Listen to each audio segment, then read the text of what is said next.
Simplify 3 root 2 all squared. Show that this expression is an integer and find its value.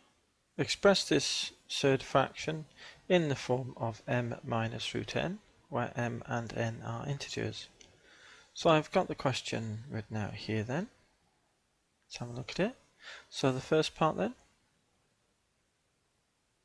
let's have a look at that. 3 root 2 squared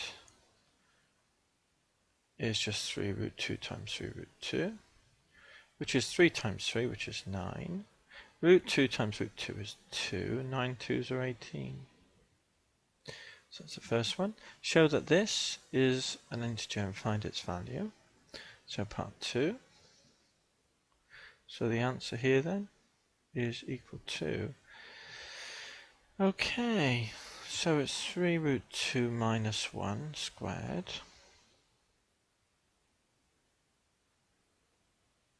plus 3 plus root 2 squared. So let's write it out long-windedly.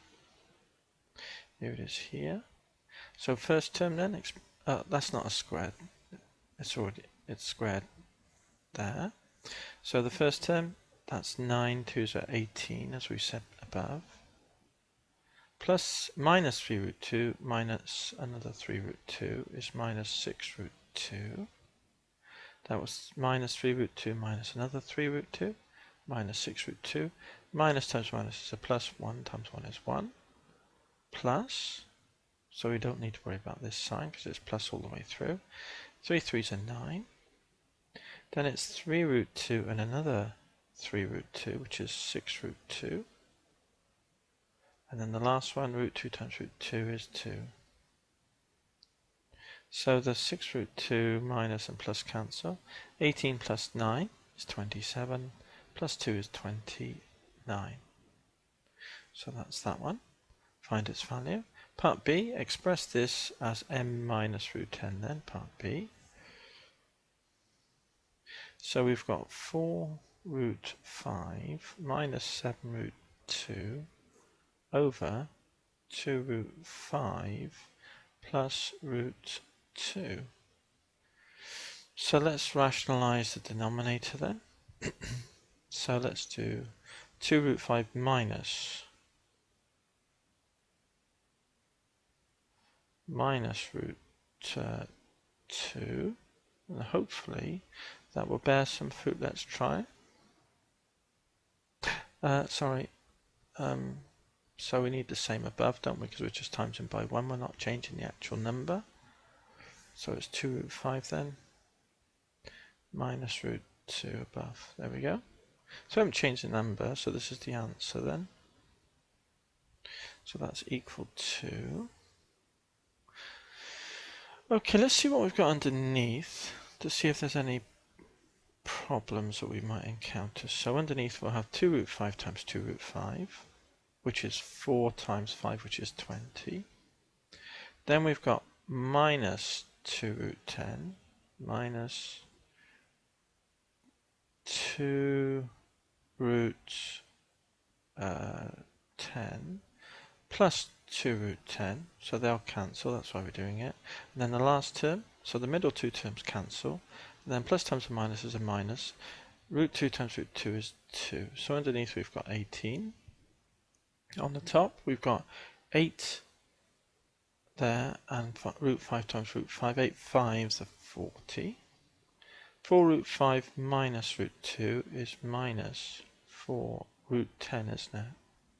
And this one, minus 7 times 2 is minus 14 root 10. That's the other middle term.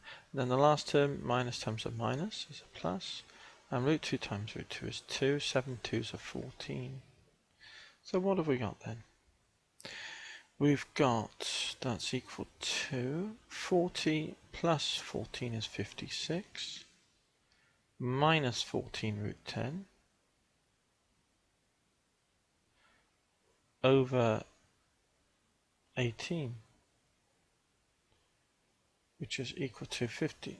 Something's not, this is 54, rather, that's 54, not 56. And I'm a bit worried about this 14 root 10 because it doesn't go into 18. Oh, it's minus 4 and 14.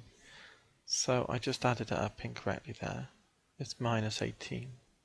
Because it should all cancel out nicely, shouldn't it? So double checking, 54 minus 4 and 14 is minus 18. So here we can cancel through by 18 all the way through the top. So it'll be 3 minus root 10. After double checking, which I needed to in this case here. So it's 3 minus root 10. So that tells us then that m is equal to 3. Let's have a look above. M minus root 10, n is equal to the number in the square root. N is equal to 10.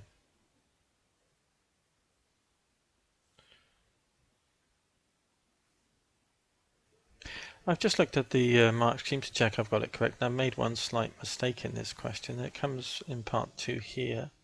I managed to add up the 18 and the 2 and the 9 to get to 29, but I forgot to add up the 1 to get to 30. So this should be, the correct answer here is 30. So it's always a good idea, isn't it, to double check all your workings when you go through an exam question.